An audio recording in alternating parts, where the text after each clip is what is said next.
नमस्कार किसान साथियों, किसान भाइयों। आज की वीडियो में हम गेहूं में यूरिया डालने का विज्ञान यानी वैज्ञानिक तरीका आपको बताएंगे।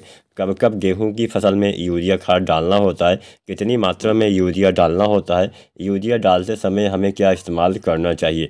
बहुत ही सही और सटीक तरीका आपको बताने वाले हैं। बहुत से लोग बहुत सारी गलतियाँ करते हैं, सही मात्रा में खादों का इस्तेमाल नहीं करते हैं, जिसका सीधा सीधा असर आपकी पैदावार पर पड़ता है। अपनी फसलों के लिए मतलब हमारी जितनी भी फसलें हम लगाते हैं, जितना भी आपके पौधे हैं, उसको सबसे ज़्यादा नाइट्रोजन तत्व की आवश्यकता पड़ती है। नंबर 1 पे नाइट्रोजन, नंबर 2 पे फास्फोरस और नंबर 3 पे पोटेशियम होता है। ये हमारे 3 मुख्य तत्व भी होते हैं। इसमें सबसे ज़्यादा आवश्यकता नाइट्रोजन की पौधे को पड़ती है, क्योंकि नाइट्रोजन से ही पौधे का संपूर्ण विकास, वानस्पतिक विकास, वृद्धि हो पाती है। हरापन, हरियाली, कल्ले, फुटाव, जितना भी मिट्टी के ऊपर वाला हिस्सा है, लगभग मतलब सभी हिस्से में तो ऐसे काम करता है, लेकिन ऊपरी हिस्से में सबसे ज़्यादा काम करता है। तो यहाँ पे मुख्य काम होता है वानस्पतिक विकास में नाइट्रोजन का अहम काम होता है, जिससे कल्ले भी अच्छे आते हैं। अब कई बार हम सही समय पे नहीं डाल पाते हैं या फिर सही मात्रा नहीं डाल पाते हैं, जिससे हम खादों का इस्तेमाल भी करते हैं और हमें लाभ भी नहीं मिलता है। तो सबसे पहले जानते हैं सही समय क्या होता है यूरिया खाद अपने गेहूं में डालने का। वैसे तो बहुत जगह पे रिकमेंडेशन किया जाता है, मतलब ऐसा बताया जाता है, ऐसा मतलब वैज्ञानिकों के द्वारा बताया जाता है कि हमें गेहूं में यूरिया जो है वो 2 बार या 3 बार इस्तेमाल किया जाता है। बहुत सी जगह पे बुआई के समय भी डाला जाता है। बहुत सी जगह पे बुआई के समय जो थोड़ा सा मतलब जहाँ पे पानी की दिक्कतें होती हैं, वहाँ पे बुआई वाला हम यूरिया नहीं भी डालते हैं। तो अगर आप बुआई के समय नहीं डालते हैं वो अलग की बात होगी, लेकिन वैसे यूरिया डालने का जो सबसे बेस्ट टाइम होता है, समय होता है, वो होता है 3 बार। गेहूँ में आप 3 बार या अधिकतम 4 बार भी यूरिया डाल सकते हैं। वैज्ञानिक जो तरीका होता है, 3 बार हमें डालना होता है। 1/3 मात्रा बुआई के समय, 1/3 मात्रा पहले पानी पे, 1/3 मात्रा दूसरे पानी पे हमें अपने गेहूं में देना होता है। अब जहाँ पे ऐसा सिफारिश की जाती है कि बुआई के समय आप यूरिया न डालिए, वहाँ को छोड़ के बाकी सभी जगह पे आप बुआई के समय भी यूरिया आपको डालना होता है। अब क्योंकि हम बुआई के समय डीएपी खाद का इस्तेमाल भी करते हैं, तो उससे भी कुछ नाइट्रोजन आपके पौधे को मिल जाता है। इसलिए जो पहली मात्रा हम डालते हैं वो थोड़ा कम डालते हैं, क्योंकि हम डीएपी डालते हैं, डीएपी में भी नाइट्रोजन पाया जाता है। तो पहली मात्रा बुआई के समय आपको 20 से लेके और 25 किलो तक डालना होता है। 20-22 किलो हम बोलते हैं, आधा बैग यूरिया आप बुआई के समय डाल लीजिए, वो बेस्ट रहेगा।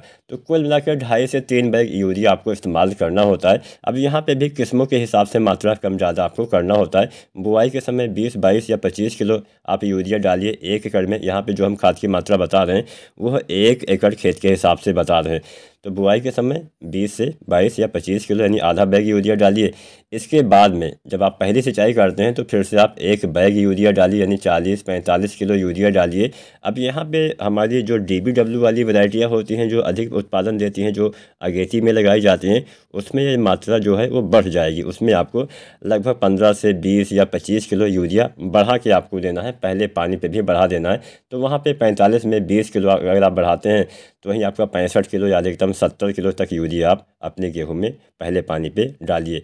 अब इसके बाद में दूसरे पानी पे भी आपको ऐसे ही डालना है। सामान्य वैरायटी में 40-45 किलो और कोई अगेती वैरायटी है DBW वाली, तो उसमें आपको यूरिया 15-20 किलो बढ़ा लेना है। अब यहाँ पे बहुत सारे जो हमारे किसान साथी हैं वो यूरिया 4 बार डालते हैं। पहली बार तो बुआई के समय हो गया, दूसरी बार पहले पानी पे और तीसरी बार यूरिया डालते हैं पहले और दूसरी सिंचाई के बीच में। तो यहाँ पे जो हम दूसरी और तीसरी बार यूरिया डालते हैं उसमें से थोड़ी थोड़ी यूरिया बचा के पहले और दूसरे पानी के बीच में डाल देते हैं। जैसे मान लीजिए कोई अगेती वैरायटी है जिसमें मैंने आपको बताया कि 65-70 किलो आप जो है वो यूरिया डालिए, तो उसकी जगह पे आपको पहले पानी पे 40-45 किलो या 50 किलो तक यूरिया डालना है। उसके लगभग पहले और दूसरे पानी के बीच में फिर से आपको वही जो मात्रा बचती है उसका आपको इस्तेमाल कर देना है। मतलब 20-40 किलो तक आप यूरिया इन बीच में भी डाल सकते हैं। तो 3 बार डालेंगे, 4 बार डालेंगे तो और अच्छा लाभ मिल सकता है।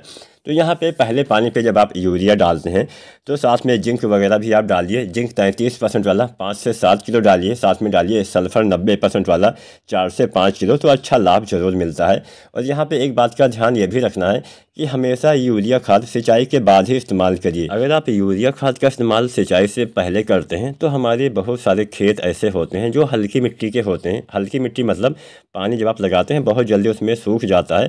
तो जब जल्दी पानी नीचे जाता है तो उसके साथ यूरिया भी अगर आप पहले डाल देते हैं तो वो भी पानी के साथ नीचे चली जाती है, जिसको हम लिंचिंग बोलते हैं साधारण भाषा में। मतलब खाद हमारी नीचे बैठ गई। अब जब बहुत नीचे चली जाती है तो आपके पौधे की जड़ें काफ़ी छोटी होती हैं, वहाँ तक नहीं पहुँचती हैं, जिससे आपकी नाइट्रोजन भी बेकार हो जाती है, पौधे के लिए नहीं उपलब्ध हो पाती है। तो हमेशा सिंचाई के बाद अगर आप यूरिया डालते हैं तो उसका थोड़ा ज़्यादा प्रभाव, आपके पौधे को ज़्यादा लाभ मिल पाता है। बाकी आपकी मर्जी, आप जैसा डालिए। उम्मीद करते हैं आज की वीडियो, आज की जानकारी आपको पसंद आई होगी। भारी मिट्टी में आप पहले डाल भी सकते हैं, लेकिन हल्की मिट्टी में यूरिया बाद में ही डालनी चाहिए। अगर वीडियो और जानकारी पसंद आई हो तो लाइक शेयर करें, और चैनल को सब्सक्राइब नहीं किया है तो सब्सक्राइब करके बेल आइकन दबाएं। धन्यवाद।